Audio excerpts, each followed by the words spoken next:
ఈరోజు national science day, జాతీయ science దినోత్సవం. ఒక national council of science and technology విభాగం దీన్ని సైన్స్ డేగా, ఈ రోజుని సైన్స్ డేగా ప్రకటించింది. సివి రామన్కి నోబెల్ ప్రైజ్ వచ్చింది. దీంట్లో ఫిజిక్స్లో. మన భారతీయుల్లో ఫిజిక్స్లో నోబెల్ ప్రైజ్ తెచ్చుకున్న వ్యక్తి సివి రామన్, ప్రథమ వ్యక్తి సివి రామన్. మరి ఎలా సంపాదించాడు నోబెల్ ప్రైజు? 1930 ఆ రోజుల్లో భారతదేశంలో ఏ ఎరుగిన అవకాశాలు లేవు. ఇప్పుడైతే చాలా అవకాశాలు ఉన్నాయి, అప్పుడు ఏం అవకాశాలు లేవు. ఆయనకి నోబెల్ ప్రైజ్ వచ్చిందంటే ఆ నోబెల్ ప్రైజ్కి ఆయన ఉపయోగించిన సాధనాల ఖర్చు మొత్తం ఎంతో తెలుసా? అప్పటి రోజుల్లో 200 రూపాయలు. 200. కానీ ఆ 200 రూపాయలతో ఆయన సైన్స్ పరికరాలను సమకూర్చుకొని ఆకాశం నీలి రంగులో ఎందుకు ఉంటుంది, సముద్రం నీలి రంగులో ఎందుకు ఉంటుంది, ఎందుకని ఈ కాంతి కిరణం పరివర్తనం చెందుతుంది అనే దాని మీద మొట్టమొదటిసారిగా చెప్పిన వ్యక్తి మన భారతీయ శాస్త్రజ్ఞుడు డాక్టర్ సివి రామన్. ఆయనకి నోబెల్ ప్రైజ్ వచ్చిన సందర్భంలో ఆ దినాన్ని గుర్తు పెట్టుకొని ఫిబ్రవరి 28వ తారీఖుని భారత ప్రభుత్వం కూడా కేవలం national council science and technology ఈవెంటే కాకుండా భారత ప్రభుత్వం కూడా ఈ దినాన్ని సైన్స్ డేగా, జాతీయ సైన్స్ దినోత్సవంగా, ఇదందరికీ భారతీయులు మనందరికీ గర్వకారణం. నిజంగా మనకి ఏ రకమైన అవకాశాలు లేవు. కానీ ఎంత సాధనతో, కృషితో, పట్టుదలతో, దీక్షతో, తన మీద నమ్మకంతో తను చేసి నోబెల్ ప్రైజ్ అంటే మామూలు కాదు కదా, నోబెల్ ప్రైజ్ సాధించారు. మరి సివి రామన్ నోబెల్ ప్రైజ్ సంపాదిస్తే మహాత్మా గాంధీ ఏమన్నారంటే చాలా గొప్ప విజయం, అందులో భారతదేశంలో ఎటువంటి అవకాశాలు లేని చోట సివి రామన్ ఇక్కడున్న దాంతో, ఇక్కడున్న వాటితోనే, ఇక్కడున్న పరికరాలతోనే, సాంకేతిక పరికరాలతోనే ఆయన సాధించాడు. అంటే మన భారతదేశాన్ని మన మట్టుకు మనం దాన్ని పెంచుకుంటూ వెళ్ళాలి. పైగా ఈ సాంకేతికత అనేది ఇక్కడున్న ప్రజల అవసరాలు తీర్చే విధంగా గాంధీ గారు ఏం చెప్పారు? మనకున్న సైన్స్ని, అలాగే సాంకేతికతని ఎలా ఉపయోగించుకోవాలంటే ఇక్కడున్న ప్రజల యొక్క అవసరాలను తీర్చే విధంగా కూడా ఉండాలి. ఆ విధంగా సైన్స్ అభివృద్ధి చెందాలి అని అన్నారు గాంధీ గారు. ఆ రంగానే, ఆ దిశలోనే మనం అభివృద్ధి సాధిస్తున్నాం. అలాగే మన ప్రధానమంత్రి మోడీ గారు ఏం చెప్పారు? వికసిత భారత్ అన్నారు. 2047కి అంటే ఇప్పుడు స్వాతంత్ర్యం వచ్చి 100 సంవత్సరాలు పూర్తవుతాయి. అంచేత 2047 సంవత్సరానికి వికసిత భారత్, మన భారతదేశం ప్రపంచంలో అగ్రదేశాలు ఉన్నాయి కదా, ఆ అగ్రదేశాల సరసన నిలబడాలి. ఆ రంగా మన సైన్సు అన్ని రంగాల్లో కూడా ముందుకు సాగాలి, మన భారతదేశం అన్ని రంగాల్లో ముందుకు వెళ్ళాలి అని మన మోడీ గారు, మన ప్రధానమంత్రి గారు కలలు కంటున్నారు. ఆ కలలను నెరవేర్చేది ఎవరు? యువత. ఈ భారతదేశంలోని యువత అటువంటి బంగారు భవిష్యత్తుని నిర్మించాలి, దానికి బాటలు వేయాలి. వికసిత భారత్ 2047కి మొత్తం అగ్రదేశాల సరసన లేదా నెంబర్ 1గా ఉండాలి. అది మన అందరి లక్ష్యం కావాలి. మన భారతీయులందరికీ ముఖ్యంగా యువతకి అది గర్వకారణంగా ఉండాలి. వాళ్ళు చూడాలా రోజుని ప్రపంచ అగ్రదేశాల సరసన భారతదేశం ఉండాలి. దానికి అన్ని రంగాలు, ముఖ్యంగా సైన్స్ టెక్నాలజీ రంగంలో మనం ముందుకు ఉండాలి. అందుకనే ఈ ఏడాది సైన్స్ దినోత్సవాన్ని పురస్కరించుకుని ఇచ్చినటువంటి థీమ్ ఏంటంటే empowering Indian youth for global leadership in science and technology for వికసిత భారత్.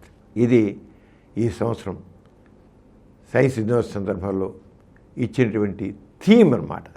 దాన్నే మనం తెలుగులో చెప్పినట్లయితే వికసిత భారత్ కోసం ఇంతకుముందు చెప్పాం కదా, మోడీ కళ్ళకంటున్న భారతదేశం 2047కి ఎలా ఉండాలి? అగ్రదేశాల సరసన మన భారతదేశం ఉండాలి. అంచేత వికసిత భారత్ కోసం సాంకేతికత ఆవిష్కరణలలో ప్రపంచ నాయకత్వం కోసం ప్రపంచంలో మన లీడర్స్గా ఉండాలి. అగ్రదేశాల సరసన మనం ఉండాలంటే ప్రపంచ నాయకత్వం కోసం భారత యువతకు సాధికారత కావాలి.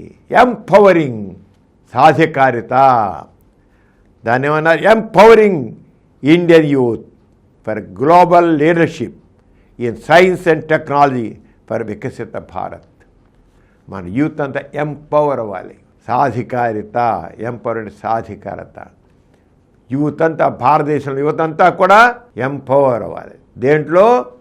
ప్రపంచ దేశాలలో నంబర్ 1గా మనం తయారవ్వాలన్నమాట. దేంట్లో? సైన్స్ అండ్ టెక్నాలజీలో, అలాగే అన్ని రంగాల్లో కూడా. ఈ ఎంపవర్ అంటే ఏంటి? Make some one stronger and more confident especially in that field and make their work make their mark. వాళ్ళ వర్క్లో వాళ్ళకి మార్క్ అంటూ చేయగలుగుతారు. నా మార్క్, మన యువత యొక్క మార్క్ ఇది, మా యువత మార్క్.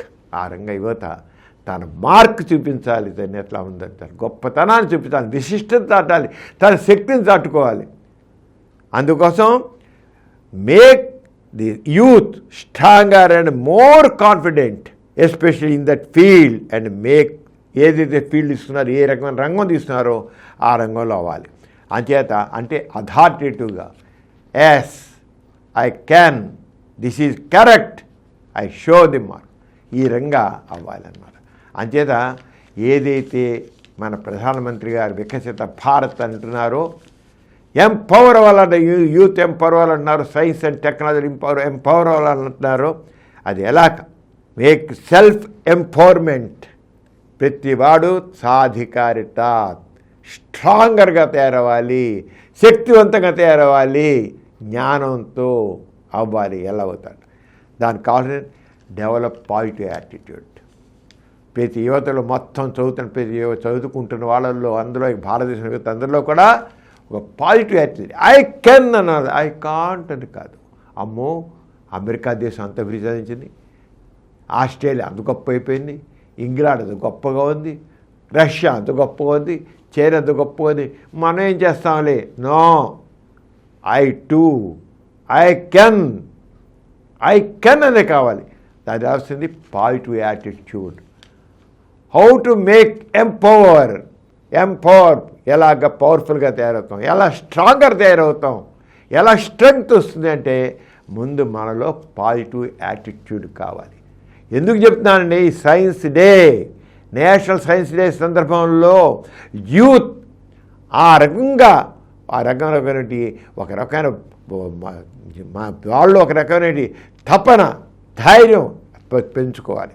అలాగే రీజనబుల్ గోల్స్ పెట్టుకోవాలి, సెల్ఫ్ గోల్స్. ప్రతి వ్యక్తి కూడా నేను ఇది చేస్తాను అని గోల్స్, లక్ష్యం పెట్టుకోవాలి.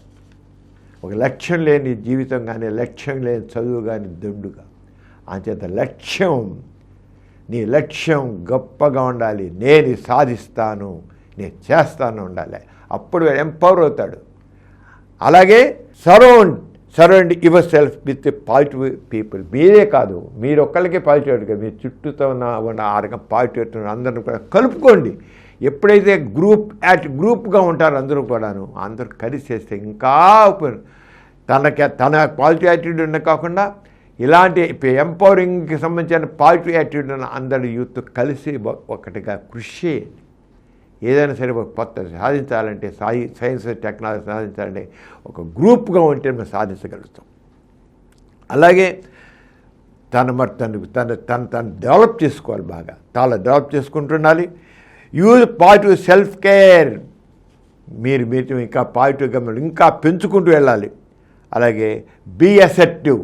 నేను చేయగలను అన్నట్లుగా అసెర్టివ్గా ఉండే దాంట్లో నాలెడ్జ్ పెంచుకోవాలి. అందరిలో ముందుకు వెళ్ళేట్లు అసెర్టివ్గా ఉండాలి. అంతేగాని ఎవరి మీద ఉండడం కాదు. సెల్ఫ్ అసెర్టివ్ దాన్ని చేసుకుంటే, అలా చేసుకున్నట్లయితే చక్కగా ఎంపవర్మెంట్ వస్తుంది. అంచేత ఏదైతే మనకిచ్చిన ఈ రకం థీమ్ చూడండి. ఇప్పుడు వీటన్నిటి మీద ఇప్పుడు ఆలోచించండి. ఇప్పుడు థీమ్ ఏంటి? Empowering Indian youth for global leadership in science and innovations for వికసిత భారత్. మరి ఎంపవర్ ఎలా అవుతామో నేను చెప్పా కదా, ఆ చెప్పే ప్రకారంగా మనం ఎంపవర్ అయినట్లయితే ఆ రకంగా స్ట్రాంగర్గా తయారైతే, జ్ఞానాన్ని పెంచుకుంటే, కృషి చేస్తే సాధించలేనిది లేదు. తప్పకుండా సాధిస్తాం. 2047 నాటికి భారతదేశం ప్రపంచంలోని అగ్రదేశాల సరసన మనం నిలబడాలి, లేతే నెంబర్ 1గా ఉండాలి. మోడీ కళ్ళకంటున్న భారతదేశం, మహాత్మా గాంధీ కళ్ళకంట భారతదేశం, నెహ్రూ కళ్ళకంట భారతదేశాన్ని మనం నిర్మించుకుందాం. అదే ఈ సైన్స్ డే సందర్భంలో, జాతీయ సైన్స్ దినోత్సవం సందర్భంలో మన అకుంఠ దీక్షతో ఉండేందుకు ప్రతిన పూనాలి. ఈ రకంగా ప్రతిన పూనినట్లయితే మనం తప్పకుండా సాధిస్తాం. ఎన్ని నోబెల్ ప్రైజ్ ఎందైనా మనం సాధిస్తాం. సివి రామన్ లాగా నోబెల్ ప్రైజ్ మనం సాధిద్దాం. మనం ముందుకు వెళదాం.